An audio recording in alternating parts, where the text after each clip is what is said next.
سر colonel Faridi صاحب نے باس number 11 کو ہدایت دی کہ بیگم ڈاکٹر راجندر صاحب سے مل کر معلومات حاصل کی جائیں کہ ڈاکٹر راجندر کے ذاتی کاغذات کہاں رکھے جاتے ہیں، کیونکہ ڈاکٹر راجندر صاحب نے اپنی کوٹھی کے اندر ہی ذاتی لیبارٹری بنائی ہوئی تھی اور کرنل صاحب ان کا بلینک ریس والا فارمولا حاصل کر کے اسے محفوظ کرنا چاہتے تھے۔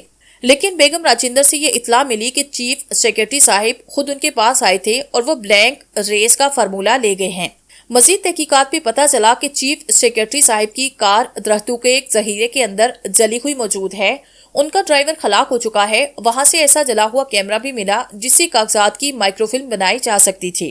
ایک آدمی کے قدموں کے نشانات اس کی طرف جاتے دکھائی دیے۔ پھر تحقیقات میں پتہ چلا کہ سڑک کی دوسری جانب درختوں کے اندر الیگزینڈر کار موجود تھی۔ پھر اس کار کو ایئرپورٹ پر دیکھا گیا، اس میں سے ایک آدمی راجر نکلا جو فلائٹ پر بیٹھ کر ایکریمیا گیا تھا۔ کار تلاش کی گئی تو پتہ چلا کہ کار بیکر انٹرپرائزز کی ملکیت تھی اور اس میں ایئرپورٹ جانے والا واقعی بیکر انٹرپرائزر کا جنرل مینیجر راجر تھا اور ایئرپورٹ سے اسے ٹکٹ دینے والا اس کا سیکرٹری رمیش تھا۔ پھر چیف سیکرٹری کی لاش ان کی کوٹھی کے تہانے سے برآمد ہوئی۔ اس پر بے پناہ تشدد کیا گیا تھا۔ اس کے بعد اس جنرل مینیجر راجر کی لاش بھی اس کی رہائش گاہ سے دستیاب ہو گئی، اس پر بھی انتہائی بے رحمانہ تشدد کیا گیا تھا۔ اس کے بعد کرنل صاحب نے کیپٹن حمید کے ساتھ بچان جانے کی تیاری کر لی ہے، اس کے لیے انہوں نے باس 11 کو ہدایت دی ہے۔ رضا نے اس پر تفصیل بتاتے ہوئے کہا، ٹھیک ہے، کرنل فریدی لازماً تمہاری زیرو سروس کے کچھ افراد کو ساتھ لے جائیں گے، کوشش کرنا کہ تم اس گروپ میں شامل ہو سکو۔ عمران نے ایکسیو کے لہجے میں کہا، نہیں جناب، میں صرف ہیڈ کوارٹر تک ہی محدود رہتا ہوں، فیلڈ میں کام نہیں کرتا۔ رضا نے جواب دیا، اوکے، پھر تم کرنل فریدی کی بچان میں رہائش گاہ اور دیگر انتظامات کی مکمل تفصیلات حاصل کر کے رپورٹ دینا۔ عمران نے کہا، یس سر، میں ایسا کر لوں گا۔ دوسری طرف سے رضا نے کہا اور عمران نے ریسیور رکھ دیا۔ رضا نے بڑی اہم رپورٹ دی ہے، اس کا مطلب ہے کہ فارمولا کافرستان سے نکل چکا ہے۔ بلیک زیرو نے حیرت بھرے لہجے میں کہا، ہاں، اور اب وہ اسے واپس حاصل کرنے کے لیے بچان جا رہا ہوگا۔ عمران نے سر ہلاتے ہوئے کہا، اگر رضا رپورٹ نہ دیتا تو ہمیں تو کچھ بھی معلوم نہ ہوتا۔ بلیک زیرو نے کہا، رضا کو تو میں نے خاص مقاصد کے لیے زیرو سروس ہیڈ کوارٹر میں تعینات کروایا ہے، ویسے اس سے البتہ حالات کا پتہ چل گیا۔ مجھے یقین ہے کہ کرنل فریدی بھی از خود سب کچھ بتا دے گا، وہ ایسے معاملات میں بے حد اسٹریٹ فارورڈ آدمی ہیں۔ عمران نے سر کھلاتے ہوئے کہا اور ساتھ ہی وہ نمبر ڈائل کرتا رہا۔ Hard stone. دوسری طرف سے کرنل فریدی کی آواز سنائی دی، کیا ابھی تک بلینک ریس کے بارے میں میرا نظریہ درست ثابت نہیں ہوا کہ آپ نے لفٹ کرانی ہی چھوڑ دی ہے؟ عمران نے مسکراتے ہوئے کہا، او عمران، میں تمہیں بھی فون کرنے ہی والا تھا، وہ کروشو تو میری توقع سے بھی زیادہ تیز ثابت ہوا۔ دراصل مجھے یہ آئیڈیا بھی نہیں تھا کہ وہ کافرستان کسی مشن پر آ رہا ہے، اس لیے میں نے معاملہ صرف چیکنگ تک محدود رکھا۔ پھر تمہاری اطلاع کے بعد جب مجھے اس کے مقصد کا علم ہوا تو میں نے سوچا کہ بیگم راجندر سے وہ فارمولا حاصل کر کے اپنے پاس محفوظ کر لوں، لیکن اس دوران کروشو یہاں کام دکھا چکا تھا۔ اس نے چیف سیکرٹری کے روپ میں بیگم راجندر سے فارمولا حاصل کیا اور پھر یہاں کے ایک مقامی تاجر راجر کے روپ میں وہ کافرستان سے نکل جانے میں کامیاب ہوا۔ مجھے اطلاع اس وقت ملی جب طیارے کو کافرستان سے پرواز کیے 2 گھنٹے ہو چکے تھے، لیکن میں نے ایکریمیا میں اپنے ایک آدمی کو ہوشیار کیا، لیکن پھر اس طیارے نے سسلی میں رکنے کے بعد جب پرواز شروع کی تو وہ فضا میں ہی کریش ہو گیا اور طیارے میں موجود سارے مسافر ہلاک ہو گئے۔ اس میں مجھے شک ہوا کہ یہ راجر یقیناً سسلی میں اتر گیا ہوگا اور طیارہ بھی اس نے ہی کسی طرح تباہ کرایا ہوگا تاکہ اس پہ کسی قسم کا شک باقی نہ رہے، لیکن میرے آدمی نے مکمل تحقیقات کر کے جو رپورٹ دی ہے وہ انتہائی حیرت انگیز ہے۔ طیارے میں تمام مسافروں کی براہ راست ایکرمیا کی بکنگ تھی، اس لیے سستی میں کوئی آدمی ڈراپ نہیں ہوا اور نہ ہی کوئی نیا مسافر سوار ہوا، اور وہ راجر بھی اسی طیارے میں اس وقت موجود تھا جب طیارہ تباہ ہوا۔ اس سے تو یہی ظاہر ہوتا ہے کہ راجر بھی اس فارمولے سمیت ختم ہوا، لیکن میرا دل کہہ رہا ہے کہ ایسا نہیں ہے، بلکہ کوئی گہری پلاننگ کی گئی ہے۔ اس لیے اب میں نے فیصلہ کیا کہ میں خود بچان جاؤں اور وہاں جا کر اس کروشو کے بارے میں معلومات حاصل کروں۔ ہو سکتا ہے ہمیں مکمل طور پر مطمئن کرنے کے لیے ایسی پلاننگ کی گئی ہو۔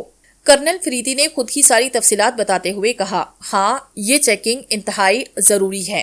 ویسے اگر آپ اجازت دیں تو میں آپ کو اسسٹنٹ کرنے آ جاؤں، اس بہانے آپ کے خرچے پر پہچان کی سیر ہی کر لوں گا۔ عمران نے مسکراتے ہوئے کہا، نہیں، تمہیں تکلیف کرنے کی ضرورت نہیں، یہ میرا فرض ہے اور میں اسے خود ہی سنبھالوں گا۔ بہرحال میں اپنے وعدے پہ اب بھی قائم ہوں، اگر وہ فارمولا بچ گیا ہے تو اسے حاصل کرنے کے بعد میں چیک کروں گا۔ اگر وہ واقعی پوری انسانیت کے لیے فائدہ مند ہے تو پھر اس کی کاپی تمہیں مل جائے گی، کرنل فریدی نے جواب دیتے ہوئے کہا۔ اوکے، جیسے آپ کی مرضی۔ اب اگر آپ نہیں چاہتے کہ مجھ جیسا غریب آدمی پہچان کی سیر کرے تو میں کیا کر سکتا ہوں؟ اب آپ کی طرح تو نہیں بن سکتا کہ جب جی چاہا سرکاری خرچے پر سیر کے لیے نکل کھڑا ہوں۔ عمران نے رنجیدہ سے لہجے میں کہا، میں تمہاری غربت کو اچھی طرح جانتا ہوں، بہرحال واپسی پر کال کروں گا، خدا حافظ۔ دوسری طرف سے کرنل فریدی نے ہنستے ہوئے کہا اور اس کے ساتھ ہی رابطہ ختم ہو گیا۔ عمران نے ایک طویل سانس لیتے ہوئے ریسیور رکھ دیا۔ کیا آپ واقعی وہاں جانا چاہتے ہیں؟ بلیک زیرو نے کہا۔ نہیں، جب کرنل فریدی جا رہا ہے تو پھر ہمارے جانے کی کیا ضرورت؟ عمران نے جواب دیتے ہوئے کہا۔ اگر آپ اجازت دیں تو میں اکیلا چلا جاؤں وہاں، بلیک زیرو نے چند لمحے خاموش رہنے کے بعد کہا۔ نہیں، کرنل فریدی کو تمہاری وہاں موجودگی کا یقیناً علم ہو جائے گا اور پھر وہ بگڑ جائے گا۔ اگر فارمولہ کرنل فریدی کے ہاتھ لگا تو اس کی کاپی ہمیں مل جائے گی، اس لیے زیادہ پریشانی کی ضرورت نہیں۔ ویسے بھی رمضان کا مہینہ ہے اور تم مسافر بن کر روزے قضا کرنا چاہتے ہو تو اور بات ہے، عمران نے کہا۔ ارے نہیں عمران صاحب، یہ تو میرے ذہن میں خیال ہی نہ تھا۔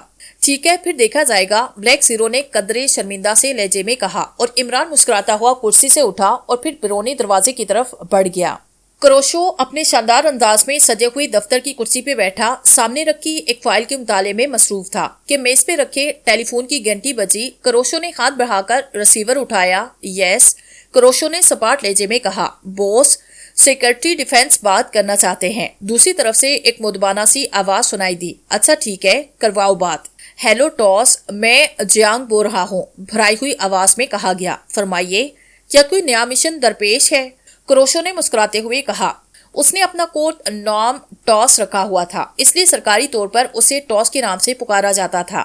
نیا مشن تو اسے نہیں کہا جا سکتا، البتہ سابقہ مشن کا ایک حصہ ضرور کہا جا سکتا ہے، دوسری طرف سے جواب دیا گیا۔ سابقہ مشن کا حصہ؟ کیا مطلب؟ میں سمجھا نہیں، کروشو نے چونک کر پوچھا۔ اس کے لہجے میں حیرت تھی۔ بلینک ریس کا جو فارمولہ تم کافرستان سے لے کر آئے تھے وہ فارمولہ نہیں بلکہ اس فارمولے پر ہونے والے تجربات کے کاغذات ہیں۔ اصل میں فارمولہ ان کاغذات میں شامل نہیں ہے، جیانگ نے کہا تو کروشو کو ایسے محسوس ہوا جیسے اس کے سر پر کسی نے لٹ مار دی ہو۔ کیا مطلب؟ میں سمجھا نہیں آپ کی بات۔ اگر ایسی بات تھی تو اس کا پتہ تو فوری طور پر چل سکتا تھا، لیکن ایک ہفتہ گزر جانے کے بعد آپ یہ اطلاع دے رہے ہیں کہ یہ اصل فارمولہ نہیں۔ کروشو نے ہونٹ کاٹتے ہوئے قدرے سخت لہجے میں کہا۔ یہ ایک نامانوس کوڈ میں لکھا گیا تھا، اس لیے اس کوڈ کو حل کرنے کے لیے اسے کوڈ کے ماہرین کے پاس بھجوایا گیا۔ اب وہاں سے اس کوڈ کو حل کر کے جب اسے بھیجا گیا ہے تو سائنسدانوں نے اسے چیک کیا تو معلوم ہوا کہ اصل فارمولہ تو اس میں موجود نہیں ہے۔ یہ تو سب اس پہ ہونے والے مختلف ریسرچ کے نوٹس ہیں جو ڈاکٹر راجندر اپنی یادداشت کے طور پر لکھتا رہا، اور جب تک اصل فارمولہ نہ ملے ان کاغذات سے کچھ حاصل نہیں ہو سکتا، جیانگ نے جواب دیتے ہوئے کہا۔ یہ تو انتہائی حیرت انگیز بات ہے، ڈاکٹر راجندر کے خصوصی اسسٹنٹ نے یہ کاغذات مجھے لا کر دیے۔ فائل پہ بلینک ریس کا نام بھی لکھا ہوا تھا اور ان سب کاغذات کی میں نے فلم بنائی تھی، کوئی کاغذ نہیں چھوڑا تھا، اور میں نے بیگم راجندر اور اس چیف اسسٹنٹ کو بتایا کہ اس فارمولے پر کافرستان کی لیبارٹری میں مزید کام ہونا ہے تاکہ اسے مکمل کر کے اس پہ نوبل پرائز حاصل کیا جا سکے۔ ایسی صورت میں تو ظاہر ہے وہ چیف اسسٹنٹ صرف ریسرچ پیپرز تو لا کر مجھے نہیں دے سکتا، کروشو نے کہا۔ ہو سکتا ہے کہ ڈاکٹر راجندر نے اصل فارمولہ علیحدہ کہیں محفوظ کر رکھا ہو اور اس کا اس اسسٹنٹ کو بھی علم نہ ہو، وہ اسی ریسرچ پیپرز کو اصل فارمولہ سمجھتا رہا ہو۔ بہرحال اصل فارمولہ نہیں، اس کے بغیر یہ سب کچھ ہمارے کسی فائدے کا نہیں، جیانگ نے جواب دیتے ہوئے کہا۔ ہاں ایسا ممکن ہے، اس کا مطلب ہے کہ مجھے دوبارہ کافرستان جانا پڑے گا۔ ظاہر ہے، جیانگ نے کہا، لیکن اصل مسئلہ تو یہ ہے کہ ڈاکٹر راجندر مر چکا ہے، اس کا اور کوئی ساتھی بھی نہیں جسے اصل فارمولے کے بارے میں حتمی طور پر معلوم کیا جا سکے، وہ اکیلا ہی ریسرچ کرتا رہتا تھا، کروشو نے کہا۔ اگر تم چاہو تو میں کسی سائنسدان کو تمہارے ساتھ بھیجوں، اس کی لیبارٹری تلاش لو، کہیں نہ کہیں وہ فارمولہ موجود ہوگا اور وہ سائنسدان اس کے پہچانے میں تمہاری مدد کرے گا، جیانگ نے کہا۔ ہاں یہ ٹھیک ہے، لیکن وہ سائنسدان صاحب اگر میرے ساتھ ساتھ لٹکے رہے تو پھر میں کام نہیں کر سکوں گا، انہیں آپ علیحدہ وہاں کسی بھی بہانے بھجوائیں اور مجھے ان کا ایڈریس دے دیں، جب ضرورت ہوگی میں ان سے رابطہ کر لوں گا، کروشو نے کہا۔ ٹھیک ہے، اس کا بندوبست ہو جائے گا، تم کب جانا چاہتے ہو؟ جیانگ نے کہا۔ ظاہر ہے اب مجھے نئی سرے سے پلاننگ کرنی پڑے گی، آپ ان سائنسدان صاحب کو وہاں فوری طور پر بھجوائیں، میں یہاں سے جاتے ہوئے آپ سے ان کے متعلق تفصیلات معلوم کر لوں گا، کروشو نے کہا، اور جیانگ نے اوکے کہہ کے رابطہ ختم کر دیا۔ کروشو نے بھی ریسیور رکھا، اس کے چہرے پہ انتہائی سنجیدگی کے آثار نمایاں ہو گئے تھے۔ یہ تو خاصے پیچیدہ مسئلہ بن گیا۔ چیف سیکرٹری اور اس راجندر کی لاشیں سامنے آ جانے کے بعد اب اس فارمولے کے حصول کے لیے قطعی مختلف پلاننگ کرنی پڑے گی۔ یہی ہو سکتا ہے کہ کوٹھی میں داخل ہو کر وہاں موجود افراد کا خاتمہ کر دیا جائے اور پھر اطمینان سے اس لیبارٹری کی تفصیلی تلاشی لی جائے۔ وہاں اب یہی ہو سکتا ہے۔ ویسے بھی اگر وہاں کی ایجنسیوں نے کوئی تحقیقات کی ہوں گی تو جہاز کے کریش ہو جانے کے بعد وہ مطمئن ہو گئے ہوں گے، اس لیے یہی مناسب رہے گا، کروشو نے بڑبڑاتے ہوئے کہا، اور پھر اس نے فون کی طرف ہاتھ بڑھایا کہ فون کی گھنٹی بج اٹھی۔ کروشو نے چونک کر فون کی طرف دیکھا کیونکہ فون پیس کے نیچے ڈائل بتا رہا تھا کہ کال براہ راست ہے۔ اس نے ریسیور اٹھایا۔ یس، کروشو نے سخت لہجے میں کہا۔ السپیٹ بول رہی ہوں کروشو، دوسری طرف سے ایک نسوانی آواز سنائی دی۔ کروشو نے ایک طویل سانس لیا کیونکہ السپیت اس کی دوست تھی اور جب وہ فارغ ہوتا تھا تو اس کا زیادہ وقت السپیت کی معیشت میں گزرتا تھا۔ السپیت ویسے بھی اسے بے حد پسند تھی۔ السپیت عام لڑکیوں جیسی نہیں تھی بلکہ وہ بھی اسی فیلڈ سے تعلق رکھتی تھی جس فیلڈ سے کروشو کا تعلق تھا۔ بس فرق اتنا تھا کہ کروشو حکومت سے متعلق تھا جبکہ السپیت کا تعلق زیر زمین دنیا کی ایک مجرم تنظیم سے تھا۔ وہ اسی کے ایک سیکشن کی چیف تھی اور میڈم السپیت کہلاتی تھی۔ کیسے یاد کیا آج؟ اب تو تم سے ملاقات بھی مشکل ہو گئی، ایک ہفتے سے معلوم کر رہا ہوں، یہی پتہ چلتا ہے کہ میڈم موجود نہیں۔ ہاں، میں ایک خاص مشن میں مصروف تھی۔ یہ بتاؤ گزشتہ دنوں تم کافستان تو نہیں گئے تھے؟ السپیت نے پوچھا اور اس بات کروشو واقعی حیرت کی شدت سے کرسی پہ ہی اچھل پڑا۔ ارے تمہیں کیسے معلوم ہوا؟ میں گیا تو تھا، کروشو نے حیرت بھرے لہجے میں کہا۔ میرا بھی یہی اندازہ تھا۔ بہرحال اب ذرا محتاط رہنا، کافستان کا معروف جاسوس کرنل فریدی یہاں تمہاری تلاش میں مصروف ہے، السپیت نے کہا اور کروشو کی آنکھیں حیرت سے پھیلتی چلی گئی۔ کرنل فریدی یہاں اور میری تلاش میں؟ کیا مطلب؟ میں سمجھا نہیں، کھل کر بات کرو، کروشو نے تیز لہجے میں کہا۔ تمہیں معلوم تو ہے کہ میرا تعلق زیر زمین دنیا سے ہے اور ہماری دنیا کے لوگ کافستان کے کرنل فریدی سے بڑی اچھی طرح واقف ہے۔ کرنل فریدی کی شہرت ویسے بھی بہت زیادہ ہے اور مجھے اچانک ابھی اطلاع ملی ہے کہ کرنل فریدی نے یہاں اولڈ ریوانڈ سے ملاقات کر کے اسے تمہارے متعلق معلومات حاصل کرنے کی کوشش کی، لیکن ظاہر ہے اولڈ ریوانڈ زیر زمین دنیا کے ہی افراد سے واقف ہے، تمہارے بارے میں علم نہیں رکھتا، السپیت نے کہا۔ اور کیا پوچھا تھا اس نے ریوانڈ سے؟ کروشو نے خون چباتے ہوئے کہا۔ اس نے تمہارا نام، تمہاری ایجنسی کا نام دونوں بتا کر اسے پوچھا کہ اس کے بارے میں جو معلومات اس کے پاس ہوں وہ بتائے۔ تمہاری ایجنسی کا نام سن کر میں سمجھ گئی کہ تم یقیناً کافستان کسی مشن پر گئے ہوگے، اس لیے کرنل فریدی تمہارے پیچھے یہاں آیا، السپیت نے جواب دیا۔ کیا معلوم ہو سکتا ہے کہ کرنل فریدی کہاں ٹھہرا ہوا ہے؟ کروشو نے کہا۔ ہاں، آسانی سے، مگر میرا مشورہ یہی ہے کروشو کہ تم اس کے مقابل مت آؤ، وہ انتہائی خطرناک ترین آدمی ہے۔ ایشیا میں دو ہی تو آدمی اس لائن میں مشہور ہیں، ایک کافستان کا کرنل فریدی اور دوسرا پاک ایشیا کا علی عمران، السپیت نے اسے مشورہ دیتے ہوئے کہا۔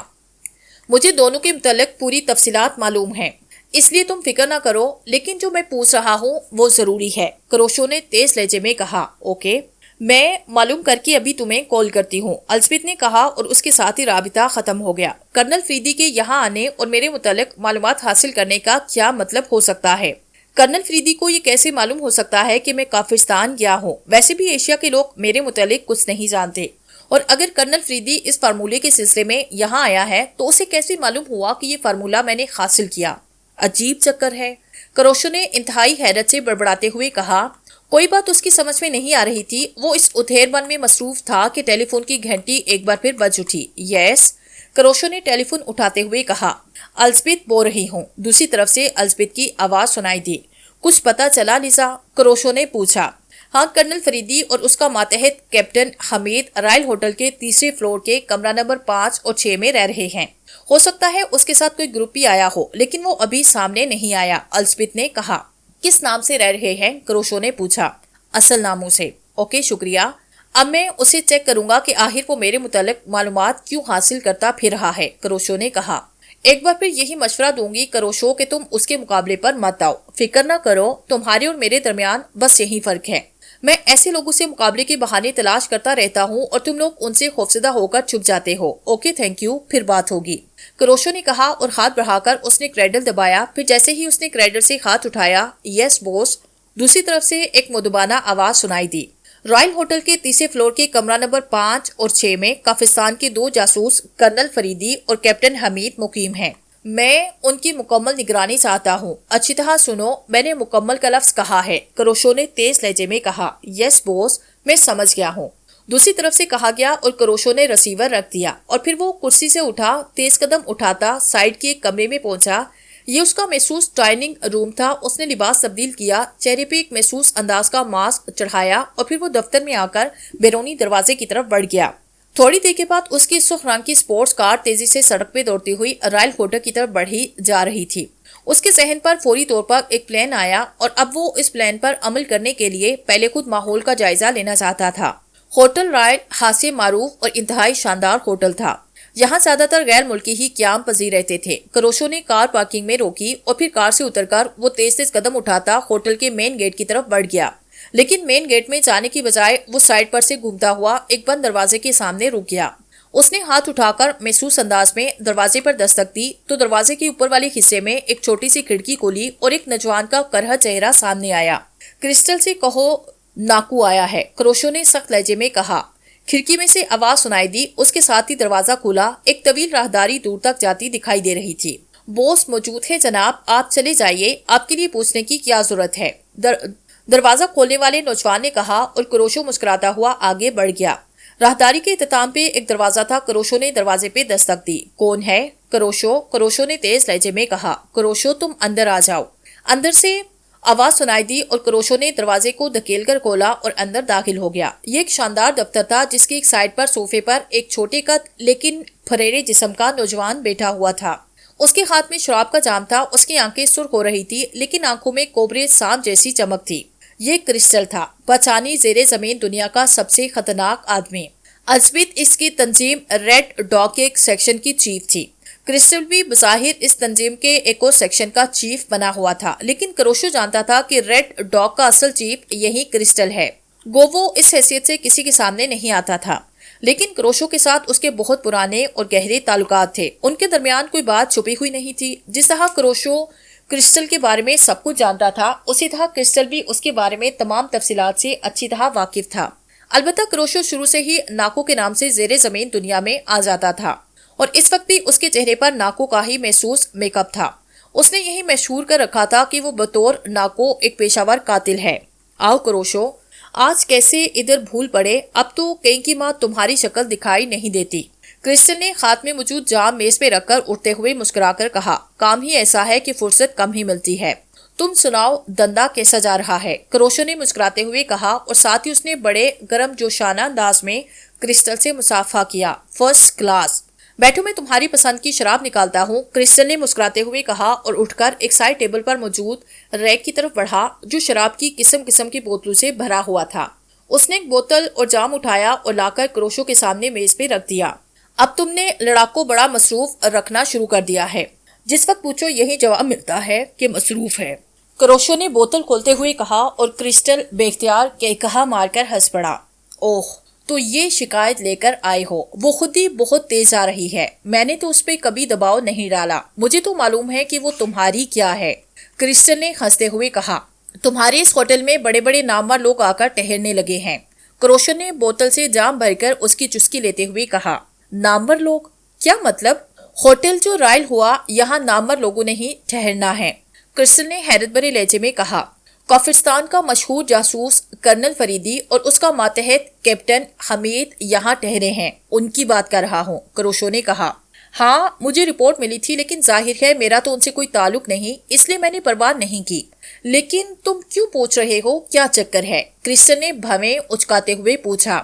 وہ یہاں میری تلاش میں آئے ہیں، کروشو نے کہا تو کرسٹل بے اختیار اچھل پڑا. تمہاری تلاش میں؟ اور کرنل فریدی؟ مگر کیوں؟ تمہارا اس سے کیا تعلق پیدا ہو گیا؟ تم تو شاید ملک سے باہر کبھی نہیں گئے. تمہاری تو فیلڈ زیادہ تر یہاں پہچان تک محدود رہتی ہے، کرسٹل نے حیران ہو کر پوچھا. ہاں، اب تک تو ایسا ہی تھا، لیکن اس بار ایک ایسا مشن سامنے آ گیا تھا کہ حکومت پہچان نے مجھے اس مشن کے لیے منتخب کیا. اور یہ مشن کافرستان میں تھا اور حکومت کا خیال تھا کہ بچان کی باقی ایجنسیوں سے کافرستان والے واقف ہو سکتے ہیں، لیکن مجھ سے تو بہرحال کوئی واقف نہیں ہوگا. دوسری بات یہ کہ حکومت بچان کافرستان میں موجود سپر پاورز کے ایجنٹوں کو بھی چوکانا چاہتی تھی، اس لیے میرا انتخاب کیا گیا اور میں وہاں جا کر اپنا مشن مکمل کر کے واپس آ گیا، لیکن یہاں آ کر معلوم ہوا کہ مشن ابھی ادھورا ہے، اس کا بقایا کچھ کام رہ گیا ہے۔ چنانچہ میں دوبارہ وہاں جانے کے بارے میں سوچ ہی رہا تھا کہ الزبتھ نے مجھے فون پر اطلاع دی کہ کرنل فریدی یہاں میرے متعلق معلومات حاصل کرتا پھر رہا ہے۔ اس نے اولڈ ریوانڈ سے معلومات حاصل کرنے کی کوشش کی، اور سب سے حیرت انگیز بات یہ ہے کہ اس نے میرا اصل نام اور میری ایجنسی کا نام لیا۔ اس پر میں بے حد حیران ہوا۔ اولڈ ریوانڈ تو ظاہر ہے کروشو اور ٹاس کراس کے بارے میں کچھ نہیں جانتا، اس لیے وہ تو اسے کچھ بتا نہ سکا، البتہ میں چونک پڑا۔ پھر الزبتھ سے معلومات کر کے مجھے بتایا کہ کرنل فریدی اور اس کا ماتحت کیپٹن حمید یہاں رائل ہوٹل میں ٹھہرے ہیں۔ میں نے اپنے آدمی کو نگرانی پہ لگایا، لیکن میں نے سوچا کہ تم سے مل لیا جائے، چنانچہ یہاں آ گیا۔ کروشو نے جام سے لمبا گھون لیتے ہوئے تفصیل بتائی۔ اس کا مطلب ہے کروشو کہ تم وہاں مشن کے دوران اپنا کوئی کلو چھوڑ کر آئے ہو، جس کی وجہ سے کرنل فریدی تمہاری تلاش میں یہاں آیا۔ حالانکہ تم انتہائی شاندار، کامیاب اور گہری منصوبہ بندی کے لیے مشہور ہو، کرسٹل نے حیران ہوتے ہوئے کہا۔ اسی بات پر تو مجھے حیرت ہے کہ کرنل فریدی کو آخر کس طرح مجھ پہ شک پڑا۔ تم سے میری کوئی بات کبھی چھپی نہیں رہی، اور تم نے اکثر مجھے انتہائی مفید مشورے بھی دیے، اس لیے میں تمہیں اپنے مشن کی تفصیل بتا دیتا ہوں، پھر تم خود ہی بتانا کہ میں نے اس میں کیا غلطی کی ہے، کروشو نے کہا۔ اس کے بعد اس نے کافرستان جانے، وہاں راجر کا میک اپ کرنے، واپسی کا میک اپ کرنے کے ساتھ ساتھ رات کو خفیہ طور پر چیف سیکرٹری کی رہائش گاہ میں داخل اور پھر چیف سیکرٹری کے روپ میں بیگم راجندر کی کوٹری میں جا کر فارمولہ حاصل کرنے، اس کی فلم تیار کرنے، کار ڈرائیور اور سب کچھ جلا کر راجر کے میک اپ میں ایئرپورٹ اور پھر وہاں سے ایکرمیا کی فلائٹ اور پھر درمیان میں سسلی میں ماجر کے ساتھ تبادلہ اور وہاں سے چارٹر طیارے کے ذریعے بچان پہنچ کر مائکرو فلم سیکرٹری ڈیفنس کے حوالے کرنے تک پوری تفصیل بتا دی۔ یہ تو انتہائی شاندار اور فل پروف پلاننگ تھی۔ تم بحیثیت کروشو تو کہیں سامنے نہیں آئے، پھر تیاری کی تباہی کے ساتھ معاملہ تو ویسے ہی ختم سمجھ لینا چاہیے، لیکن تم نے یہ نہیں بتایا کہ وہ طیارہ کیسے تباہ ہوا، کیا اس میں بھی تمہارا ہاتھ تھا؟ کرسٹل نے کہا۔ ہاں، اس کی تباہی ضروری تھی، تاکہ اگر یہ کسی طرح معلوم کر لیا جائے کہ فارمولہ لے کر کوئی آدمی ایکرمیا گیا ہے تو اس کی تباہی سے یہی نتیجہ نکلتا ہے کہ فارمولہ ہمیشہ کے لیے ضائع ہو گیا ہے۔ میں نے ساری پلاننگ پہلے سے ہی کر رکھی تھی۔ میرے بورڈ کی ایری کے اندر ایک محسوس بم موجود تھا جو سسلی کی بنی ہوئی مشہور پرفیوم آلون کی محسوس خوشبو سے چارج ہو کر پھٹ جانا تھا، لیکن اس چارج میں 40-45 منٹ لگتے تھے، اس لیے میں بم کو چارجنگ پوزیشن میں لے اور پھر آلون اس پر سپرے کر دی۔ چنانچہ جب بم چارج ہوا تو وہ پھٹ گیا، جس کے نتیجے میں پورا طیارہ تباہ ہو گیا، کروشو نے جواب دیتے ہوئے کہا، اور کرسٹل نے اسبات میں سر ہلا دیا۔ اب مسئلہ یہ ہے کہ کرنل فریدی یہاں کیوں آیا ہے، وہ مجھے بحیثیت کروشو کیوں تلاش کر رہا ہے، اور اسے کیسے پتا چلا کہ میرا نام کروشو ہے اور میرا تعلق ٹاس کراس سے ہے۔ ٹاس کراس کے بارے میں تو سوائے چند محسوس اعلیٰ حکام کے اور کوئی نہیں جانتا۔ ہو سکتا ہے کرنل فریدی کا مقصد تمہارے اس فارمولے سے ہٹ کر کچھ اور ہو۔ چونکہ تم کافرستان ہو کر آئے، اس لیے فطری طور پر تم یہی سمجھے ہو کہ وہ اس فارمولے کی وجہ سے یہاں آیا ہے، کرسٹل نے کہا۔ نہیں، میری چھٹی ہی کہہ رہی ہے کہ وہ آیا اسی لیے ہے، اور تو کوئی سلسلہ ہو نہیں سکتا۔ پھر تم کیا چاہتے ہو؟ تمہارے ذہن میں کیا ہے؟ مجھے بتاؤ، میں کوشش کروں گا کہ تم جس طرح چاہتے ہو ویسے ہی کام ہو جائے، کرسٹل نے کہا۔ فوری طور پر میرے سامنے دو صورتیں ہیں۔ مجھے اصل فارمولہ حاصل کرنے کے لیے فوری طور پر کافرستان جانا ہے۔ اس کے لیے ایک صورت تو یہ ہے کہ میں کرنل فریدی کو یہاں مزید الجھا دوں اور خود اس کی کافرستان میں عدم موجودگی کا فائدہ اٹھا کر وہاں سے اصل فارمولہ لے آؤں اور وہ مجھے یہاں تلاش کرتا رہ جائے۔ دوسری صورت یہ ہے کہ میں یہاں کرنل فریدی اور کیپٹن حمید دونوں کا خاتمہ کروں اور پھر اطمینان کے ساتھ کافرستان چلا جاؤں، کروشو نے کہا۔ خاتمے والا آئیڈیا مجھے زیادہ پسند آیا اور یہ کام میں آسانی سے کر سکتا ہوں۔ تمہارا کیا خیال ہے کہ کرنل فریدی کو آسانی سے مارا جا سکتا ہے؟ کروشو نے ہنستے ہوئے کہا۔ اس میں ہنسنے کی کیا بات ہے؟ تمہیں تو معلوم ہے کہ کسی بھی انسان کو قتل کرنا میرے لیے کون سا مشکل کام ہے، اور اب جبکہ وہ میرے ہی ہوٹل میں رہ رہے ہیں، بس ایک اشارے سے انہیں موت کے گھاٹ اتارا جا سکتا ہے، کرسٹل نے کہا۔ تم کرنل فریدی کے بارے میں کچھ نہیں جانتے، کرسٹل، جبکہ میں نے کافرستان جانے سے پہلے سرکاری طور پر اس کی فائل پڑھی تھی۔ اگر اسے قتل کرنا اتنا آسان ہوتا تو شاید اب تک وہ لاکھوں بار ہلاک ہو چکا ہوتا۔ وہ ہلاک تو کیا ہوگا، البتہ تم اس کے ہاتھ چڑھ جاؤ گے اور پھر تمہارے ذریعے وہ مجھ تک پہنچ جائے گا، کروشو نے منہ بنا کر جواب دیتے ہوئے کہا۔ تم مجھے چیلنج کر رہے ہو؟ تو ٹھیک ہے، کرنل فریدی اور اس کے ماتحت کو کل صبح سورج دیکھنا نصیب نہیں ہوگا۔ میں نے بھی اس کی بے حد تعریفیں سنی ہوئی ہے، لیکن اس وقت ہوٹل رائل میں قیام پذیر ہو کر وہ میری مٹھی میں ہے۔ تمہیں معلوم نہیں کہ اس ہوٹل میں نے کیسے کیسے انتظامات کر رکھے ہیں، کرسٹل نے کہا۔ مجھے معلوم ہے، اس لیے تو تمہارے پاس آیا ہوں۔ کرسٹل، میں چاہتا ہوں کہ پہلے اصل صورتحال معلوم کروں، کیونکہ کرنل فریدی ایک افریت کی تہا ہے۔ ابھی اسے میرے متعلق کچھ معلوم نہیں ہو سکا، اس لیے وہ خاموش ہے۔ جیسے ہی اسے کوئی معمولی سا کلو ملا، پھر وہ کسی بھوکے عقاب کی طرح مجھ پہ جھپٹ پڑے گا، اور اگر وہ ایک بار بھی تمہارے کسی حربے سے بچا تو پھر سمجھو کہ تم اس کا کچھ بھی نہیں بگاڑ سکو گے۔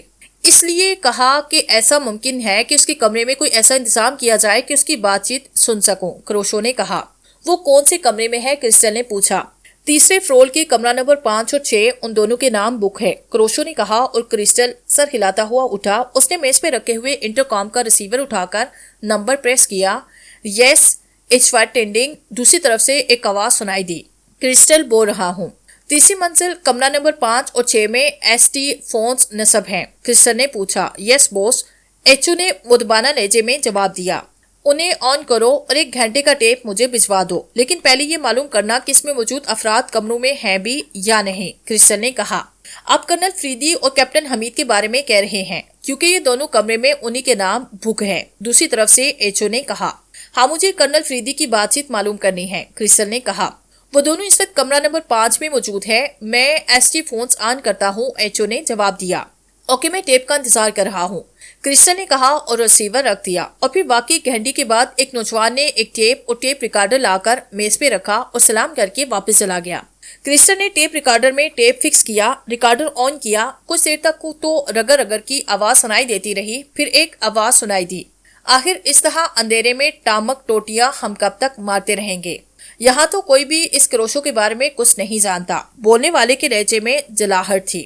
اب اندھیرے چھٹ رہے ہیں، میں نے پہلے یہ سمجھا تھا کہ شاید جہاں کی زیر زمین دنیا اس سے واقف ہو، لیکن جب یہاں کوئی اس سے واقف نہیں نکلا تو میں نے اعلیٰ پیمانے پہ کام شروع کیا، اور مجھے معلوم ہوا ہے کہ اس کی ایجنسی ٹاس گراس محکمہ ڈیفنس کے تحت کام کرتی ہے، اس لیے اب میں نے اس محکمے کے ذریعے اس کی تلاش کا آغاز کیا ہے۔ مجھے یقین ہے کہ جلد ہی اس کے بارے میں کچھ نہ کچھ معلوم ہو جائے گا۔ ایک اور بھاری اور باروب سی آواز سنائی دی۔ کروشو نے بے اختیار چونکا، پھر کافی دیر تک خاموش رہا۔ اس کے بعد ٹیلی فون کی گھنٹی بجنے کی آواز سنائی دی۔ یس، ہارڈ سٹون۔ ریسیور اٹھائے جانے کے ساتھ ہی وہی بھاری آواز جو یقیناً کرنل فریدی کی تھی سنائی دی۔ نمبر 6 بول رہا ہوں جناب، میں نے ایک اہم بات معلوم کی، کیا میں فون پر بتا دوں؟ ایک اور مدھم سی آواز سنائی دی۔ میرے پاس آ جاؤ، کرنل فریدی نے سپاٹ لہجے میں جواب دیا۔ اس کے ساتھ ہی ریسیور رکھے جانے کی آواز سنائی دی۔ نمبر 6 نے ضرور کوئی خاص بات معلوم کر لی ہے، خاصے ہوشیار آدمی ہے، پہلی والی آواز نے کہا۔ ہاں کیپٹن، اس کے یہاں بچان میں خاصے گہرے روابط ہے، اس لیے میں نے اسے ساتھ لیا، کرنل فریدی نے کہا، اور وہ سمجھ گئے کہ پہلی آواز کرنل فریدی کے اسسٹنٹ کیپٹن حمید کی ہے۔ ٹیپ سے اب صرف ہلکی سی سائیں سائیں کی آواز ہی سنائی دے رہی تھی۔ یہ واقعی بے حد تیز جا رہے ہیں، کرسٹل نے خون چباتے ہوئے کہا۔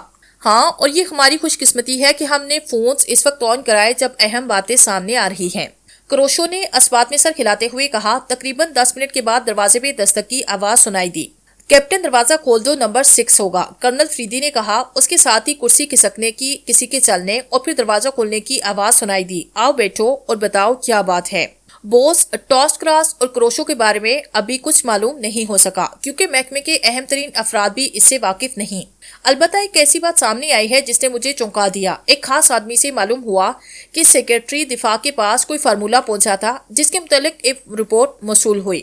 میں اس فارمولے کا سن کر چونک پڑا، اور پھر میں نے لمبی رقم دے کر اس کی کاپی حاصل کر لی، اور وہ کاپی یہ ہے۔ نمبر 6 کی آواز سنائی دی اور پھر خاموشی طاری ہو گئی۔ اس کا مطلب ہے کہ اصل فارمولہ بچ گیا ہے۔ ویری گڈ، سب سے پہلے اسے محفوظ ہونا چاہیے، کرنل فریدی کی حیرت بھری آواز سنائی دی۔ بچ گیا ہے؟ کیا مطلب؟ کیپٹن حمید کی حیرت بھری آواز سنائی دی۔ ہاں، میرا اندازہ درست نکلا، فارمولہ اس روجر کے ساتھ طیارے میں تباہ نہیں ہوا بلکہ یہاں پہنچا دیا گیا، اور چونکہ یہ کسی محسوس کوڈ میں تھا اس لیے اسے کوڈ کے ماہرین کے پاس بھیجا گیا۔ وہاں سے کوڈ حاصل ہونے کے بعد اسے کسی لیبارٹری میں بھجوایا گیا، اور یہ لیبارٹری سے آنے والی رپورٹ ہے۔ اس میں درج ہے کہ جو فارمولہ آیا اس میں اصل فارمولہ موجود نہیں، بلکہ ڈاکٹر راجندر اس فارمولے کے تحت بلینک ریس کے جو تجربات کرتا رہا تھا یہ ان کی یادداشتیں ہیں، اور اصل فارمولے کے حصول کے بغیر یہ بیکار ہے۔ اس کا مطلب ہے کہ ٹائم فش، چلو اس بوریت سے تو جان چھوٹی کہ سارا دن کروشو کی تلاش میں مارے مارے پھرتے رہو۔ کیپٹن حمید نے ایک طویل سانس لیتے ہوئے کہا۔ اس کے بولنے کا انداز ایسا تھا جیسے اس کے کاندھوں سے کوئی بوجھ اتر گیا ہو۔ گڈ۔ نمبر 6، تم نے واقعی اہم ترین رپورٹ حاصل کی ہے۔ یہ فارمولہ یقیناً ڈاکٹر راجندر کی لیبارٹری میں ہی کہیں محفوظ ہوگا، اس لیے مجھے خود اسے تلاش کرنا ہوگا، اور یہ رپورٹ بھی یقیناً اس کروشو تک پہنچ گئی ہوگی، اور ہو سکتا ہے کہ وہ اسے حاصل کرنے کے لیے فوری طور پر کافرستان روانہ بھی ہو گیا ہو، اس لیے اب یہاں رہنا فی الحال بیکار ہے۔ کیپٹن حمید، لانگ رینج ٹرانسمیٹر لے آؤ، میں نمبر 11 کو کال کر کے اس لیبارٹری کی نگرانی کے احکامات دے دوں۔ کرنل فریدی کی تیز آواز سنائی دی، اور اس کے ساتھ ہی ٹیپ میں سے کھٹک کی ہلکی سی آواز آئی، اور پھر خاموشی طاری ہو گئی۔ وہ ٹیپ ختم ہو گیا، کرسٹل نے کہا، اور اٹھ کے ریکارڈر کا بٹن آف کیا۔ کروشو اسی طرح خاموش بیٹھا ہوا تھا۔ اب بتاؤ کیا کرنا چاہیے؟ اب انہیں یہی ختم ہونا چاہیے کرسٹل، ورنہ ایک بار یہ فارمولہ ان کے ہاتھ لگا تو پھر اس کا حصول ناممکن ہو جائے گا، کروشو نے کہا، اور کرسٹل نے سر ہلاتے ہوئے میز پہ رکھے ہوئے انٹرکام کا ریسیور اٹھایا، اس کا ایک نمبر پریس کیا۔ Yes, H O speaking. دوسری طرف سے ایچ او کی آواز سنائی دی۔ Crystal from this end. سنو ایچ او، کرنل فریدی اور کیپٹن حمید دونوں کے کمروں میں گیس آن کر دو، فوراً۔ میں ان کی فوری ہلاکت چاہتا ہوں۔ اوکے باس، میں آپ سے بات کرنے ہی والا تھا، وہ دونوں ابھی چند لمحے پہلے ہوٹل چھوڑ چکے ہیں۔ میں پوچھنا چاہتا تھا کہ مزید ٹیپ بھیجوں یا نہیں۔ ہوٹل چھوڑ چکے ہیں؟ اتنی جلدی؟ کرسٹل نے حیرت سے چیخ کر کہا۔ یس بوس، بس اچانک وہ اپنا سامان لے کر آئے اور ہوٹل چھوڑ کر چلے گئے، ایچ او نے جواب دیا۔ تم ایسا کرو، ناٹو کو ان کے خلیے بتا کر میرا آرڈر دے دو کہ انہیں ملک چھوڑنے سے پہلے ہر صورت میں ہلاک ہو جانا چاہیے۔ ناٹو سے کہو کہ فوراً حرکت میں آ جائے، کرسٹل نے چیختے ہوئے کہا۔ یس بوس، دوسری طرف سے ایچ او نے کہا، اور کرسٹل نے ریسیور کریڈل پہ پٹک دیا۔ تم نے فیصلہ کرنے میں دیر کر دی کروشو، ورنہ کمرے میں سائنائز گیس اسپرے کرنے کے انتظامات موجود تھے۔ ایچ او کو صرف چند بٹن دبانے پڑتے اور ان کی روحیں ان کے جسموں سے پرواز کر جاتی۔ بہرحال اب بھی ناٹو انہیں مار گرانے کا وہ ان معاملات میں بے حد تیز ہے۔ کرسٹل نے دوبارہ صوفے پہ بیٹھتے ہوئے کہا۔ کروشو نے اسی طرح خون بیچتے ہوئے سر ہلایا، وہ کسی گہری سوچ میں غرق تھا۔ پھر تقریباً آدھے گھنٹے کے بعد انٹرکام کی گھنٹی بج اٹھی۔ کرسٹل نے اٹھ کر ریسیور اٹھا لیا۔ کرسٹل اسپیکنگ، کرسٹل نے تیز لہجے میں کہا۔ ایچ او بول رہا ہوں بوس، ناکو نے بھی رپورٹ دی ہے کہ کرنل فریدی اپنے 4 ساتھیوں کے ساتھ ایک چارٹرڈ طیارے کے ذریعے کافرستان پرواز کر گئے ہیں۔ ناکو اور اس کے آدمی انہیں ایئرپورٹ پر تلاش کرتے رہے، پھر جب انہوں نے دوسری جگہ چیک کی تب معلوم ہوا کہ وہ طیارہ چارٹرڈ کرا کر چلے گئے ہیں، ایچ او نے کہا۔ ٹھیک ہے، اب کیا کیا جا سکتا ہے؟ کرسٹل نے کہا اور ریسیور رکھ دیا۔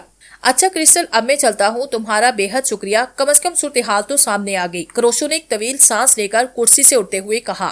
اب تمہارا کیا پروگرام ہے؟ کیا تم کافرستان جاؤ گے؟ کرسٹل نے کہا۔ ظاہر ہے میں پیچھے تو نہیں ہٹ سکتا، فارمولہ تو میں نے ہر صورت میں حاصل کرنا ہے، چاہے کچھ ہی کیوں نہ ہو جائے، کروشو نے جواب دیا۔ کافرستان میں ہمارا ایک محسوس گروپ موجود ہے، اگر تم چاہو تو اس سے مدد لے سکتے ہو۔ اچھا، کون سا؟ شاید ضرورت پڑ ہی جائے، کروشو نے کہا۔ جانکی بار، وہاں کا مشہور بار ہے، اس کا مالک جانکی ہے، میں اسے یہاں سے کال کر کے کہہ دوں گا، تم اسے اپنا موجودہ نام ناکو بتانا، پھر وہ تمہاری مدد کے لیے جان بھی لڑا دے گا، کرسٹل نے کہا، اور کروشو نے سر ہلاتے ہوئے اسے مصافحہ کیا اور پھر تیز قدم اٹھاتا دروازے کی طرف بڑھ گیا۔